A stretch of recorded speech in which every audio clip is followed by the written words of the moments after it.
समुद्र के बीच न खाना, न पानी, न कोई उम्मीद। 127 दिन तक जिंदा रहने के लिए इन लोगों ने वो किया जो सुनकर आपकी रूह कांप जाएगी। समुद्र के बीच 4 दोस्त और 127 दिन की मौत से लड़ाई। Survival story. अप्रैल 2012 की बात है। पेरू के एक छोटे से तटीय शहर से 4 दोस्त राहुल, मिगुएल, डिएगो और कार्लोस एक छोटी मछली पकड़ने वाली नाव लेकर समुद्र में निकले थे। यह सिर्फ एक दिन की फिशिंग ट्रिप थी, लेकिन उन्हें नहीं पता था कि यह उनकी जिंदगी की सबसे लंबी और खतरनाक यात्रा बनने वाली है। शुरुआत में सब ठीक था। समुद्र शांत था, हवा हल्की थी, लेकिन दोपहर होते होते अचानक आसमान काला पड़ गया। तेज हवाएं, ऊंची ऊंची लहरें और बिजली की डरावनी चमक। उनकी नाव बहुत छोटी थी और तूफान बहुत बड़ा।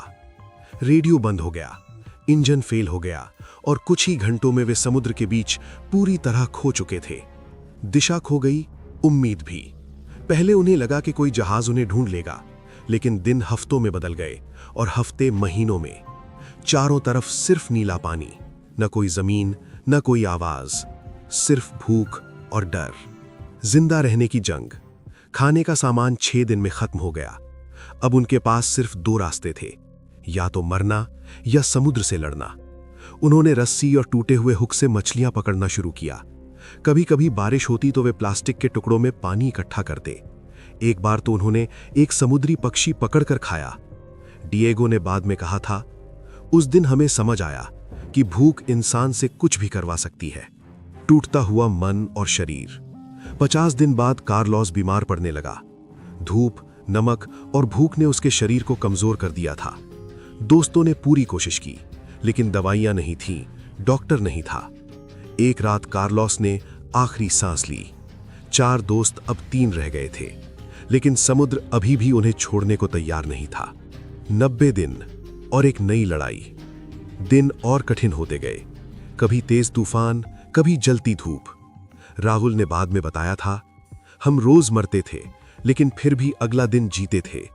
वे नाव को टूटने से बचाते रहे और किसी भी तरह उम्मीद को जिंदा रखा।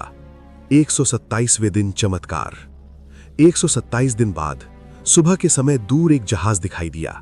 पहले उन्हें यकीन नहीं हुआ। वे चिल्लाने लगे, हाथ हिलाने लगे और फिर आखिरकार एक कोस्टल ट्रेडिंग शिप ने उन्हें देख लिया।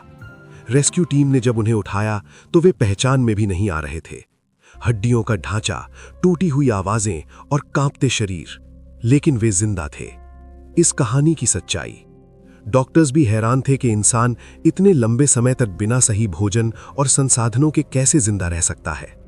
ये कहानी सिर्फ सर्वाइवल नहीं है, ये इंसानी इच्छा शक्ति की सबसे बड़ी परीक्षा है। अंत। 4 दोस्तों में से 3 लौटे, लेकिन समुद्र ने उन्हें हमेशा के लिए बदल दिया था। वे कहते हैं, हम समुद्र में खोए नहीं थे, हम अपने डर से लड़ रहे थे। कभी कभी इंसान को मौत नहीं मारती, बल्कि जीने की जिद उसे बचा लेती है।